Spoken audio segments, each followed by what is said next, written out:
Hahulagway nga ang ekonomiya nakikigbisog ang may inop naging leader. Usahini nga mga leader ni Mayor Pel Ticson. Hipel ang suhagan pipitong anak ni Tatay Pilay.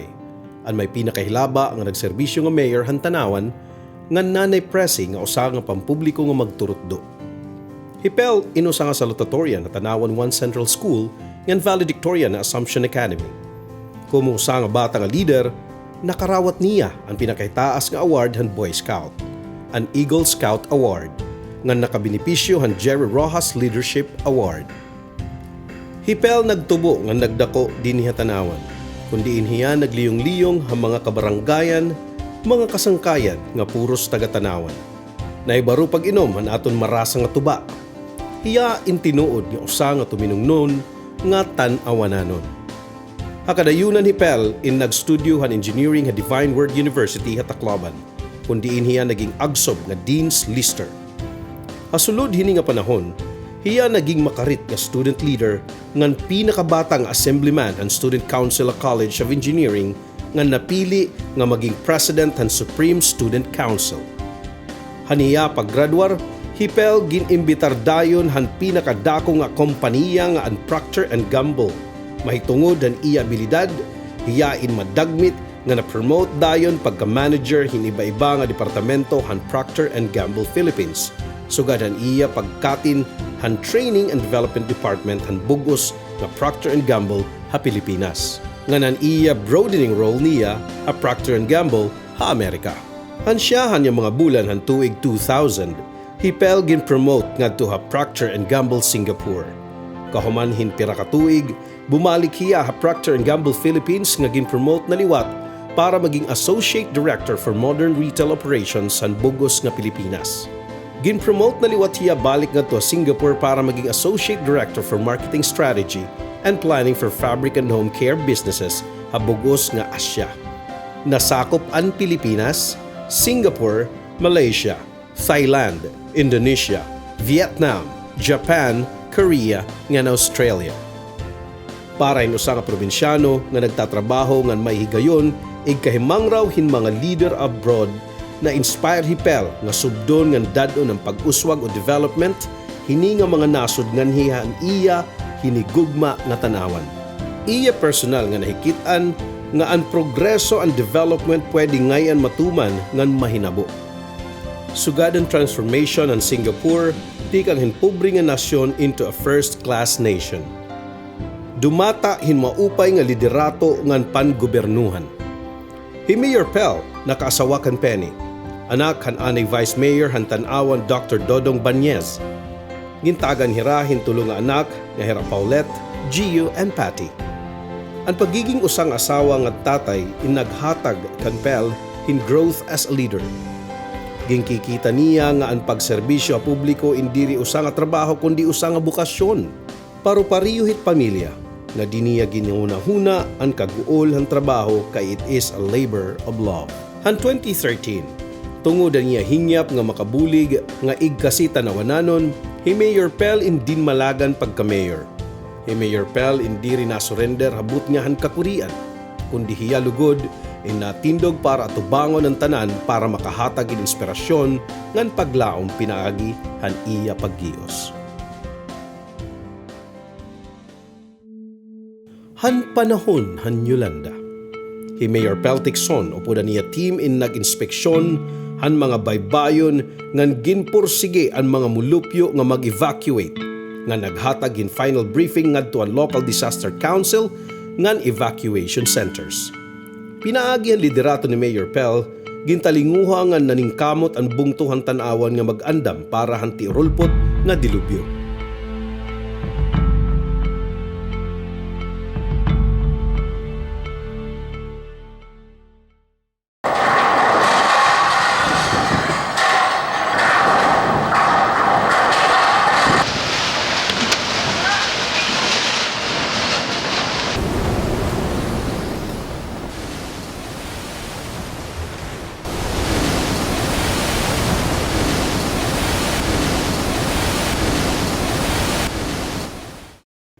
Ang tuod ng maupay nga leader in natitistingan, diri ha karsyuhan, kundi ha oras, hinkakurian. Han paghubas han tubig, ang nagkawurok ng mga constituents ni Pel in nagdagyo pa munisipyo para hintambulig.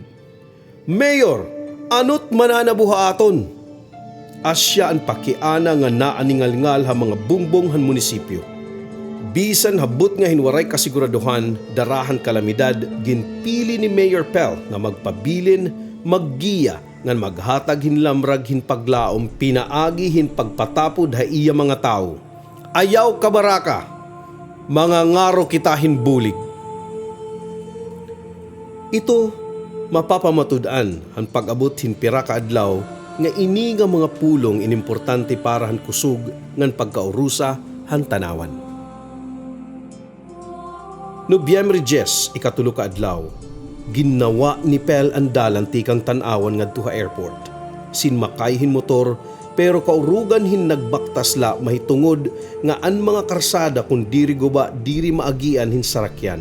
Sulotin mahugaw nga badong ang botas, hiya ang pinakasyahan nga mayor nga inmabot ha airport. Didto ha airport, hiya in abtik na ngaro hinbulig nga nadikumbinser niya hin Navy Captain Trinidad ngan Philippine Army Major Ginolbay nga dadon ang gisasyahaning nga relief goods sa tanawan pinaagi hin helikopter. Hini mismo nga adlaw na kumbinser niya ang siyahan nga international medical respondents and mammoth surgeons nga tikang pa ha Amerika.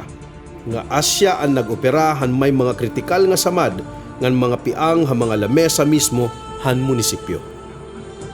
Nobyembre 12, ikalima ka adlaw, nag-attend ni Governor Dominic Petilla in command conference sa Tacloban City. Waray mag-awod-awod di Pel nga nagdesisyon pag-upod nga nag-obserbar kay maaram hiya nga mga leader nga mga decision makers itmatambong. Nga dahan kahumanhan meeting, nagpakianay Secretary Gazmin kung may iba pa nga pakiana.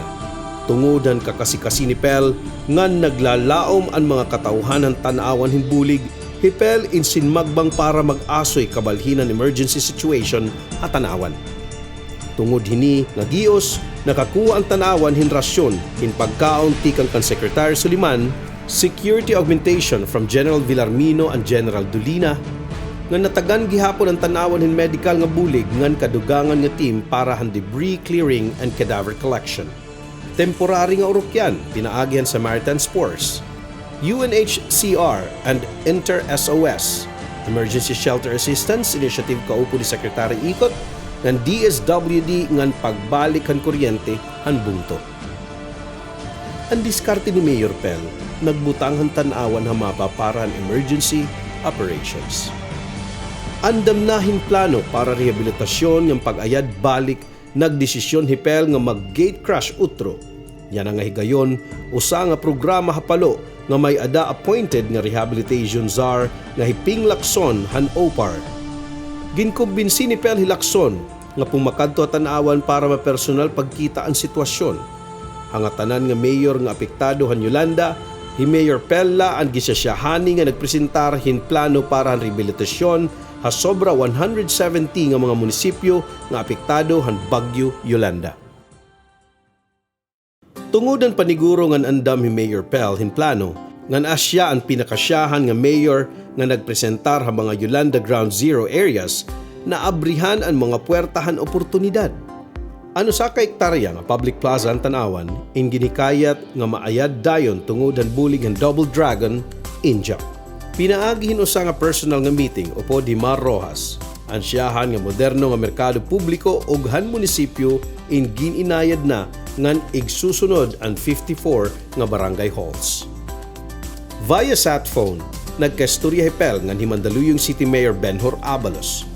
Tikang kadi magkilala, hirain naging magsangkay dara nga nag-assist hiya han initial recovery efforts. Mandaluyong nga ng Sierra Marie Foundation in nagpadarahin pagkaon ngan relief goods, generators ngan fishing boats, ngan bumulig ha reconstruction han munisipyo. Duha ka bulan matapos ang Yolanda, ang munisipyo han tanawan in nakabalik na para magserbisyo. It ka magsarangkay natitistingan gihap ha panahon hit kakurian. Ngan hamasirum nga panahon katapos ang Yolanda, ang kasangkayan ni Pel waray bumaya. Aniya dati nga mga katrabaho Procter & Gamble nagbaton han iya mga tawag hin pangamuyo. Dayon hira nagpadarahin Procter & Gamble products ng mga computer sets para hantag sa tagsa nga barangay hantanawan. Kapag unhan, ang chairman ng Philippine Red Cross nga Dick Gordon nga iyaan ay kausa Procter & Gamble kaupod hi Miss World 2013 Megan Young hinanhatagin food packs bisan nag-uuuran. CEO han Pag-ibig Fund Darlene Berberabi nga utro niya kausa Procter & Gamble in binmaton han bulig ngan nanhatag hinpundo para himuon ang 2-story emergency hospital ngan duha nga brand new ambulance hatanawan. Disyembre pala, ang tanawan nagkamay-ada hinsyahan ngan pinakamalaksi nga relocation project kaupod ang Gawad Kalinga.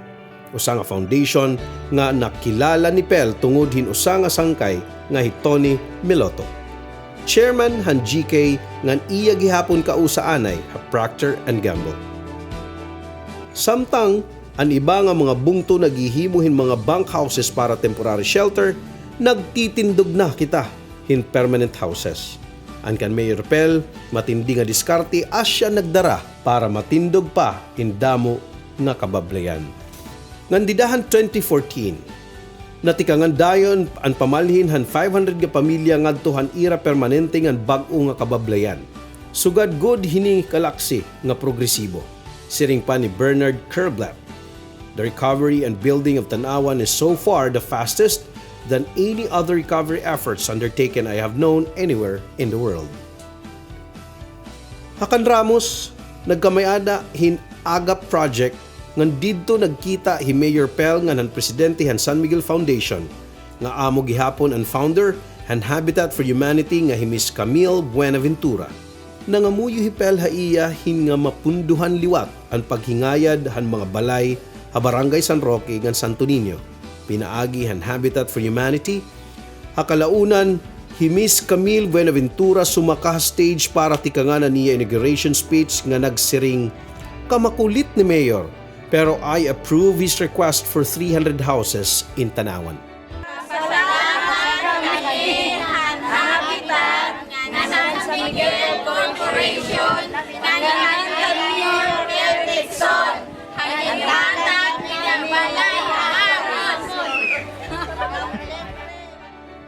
May tungudan kan Mayor Pel Paniguro ang Kalahi Seeds program na implementa for the first time. Nagtugot hintulo nga full cycles ang barangay-specific projects nga nakantidad hin 60 milyones ka pesos.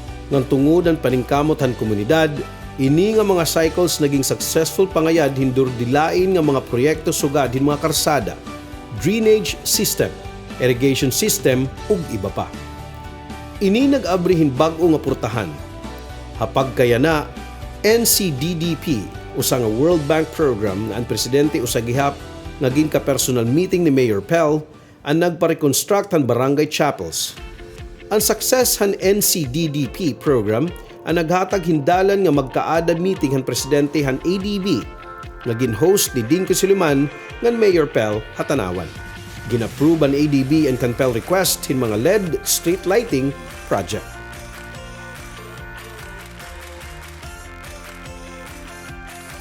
Bulan kahuman han Bagyo Yolanda, nakuha ni Mayor Pel ang pagtapod han UMCOR tindog hinupat nga moderno nga evacuation centers. Kalugkog, Mohon, San Miguel ngan kan Ramos. Ngan hintutulo pa nga pag-aay don habislig, likod ngan buntay. Sugad man, napangaruan gihap niya hinbulig ang Italian Development Corporation ngan Inter-SOS nga magtindog hinusa nga dako nga evacuation center a Barangay Kabuinan. Ini nga mga proyekto in nagpadirdigon han seguridad oras hin bagyo, han mulupyo, han tanawan. Ginhimugso pa ni Mayor Pel para pakusgon ang livelihood programs. Ginimbitar ang iba-iba nga mga NGOs sugad ng USAID, FAO, IOM, Oxfam, UNICEF, SUCHI, Agriculture, Energy, Public Works, and Labor Departments para makahatag ang mga livelihood opportunities sa katawhan. Mangirisda, parag-uma, para paninda, parag pedicab, and senior citizens. Tungod ang kaabtik ni Mayor Pel, madagmit nga nakabak daw ang iba-iba nga sektor han magparakabuhi. Usa dinhi ang sektor han mga mag-uruma.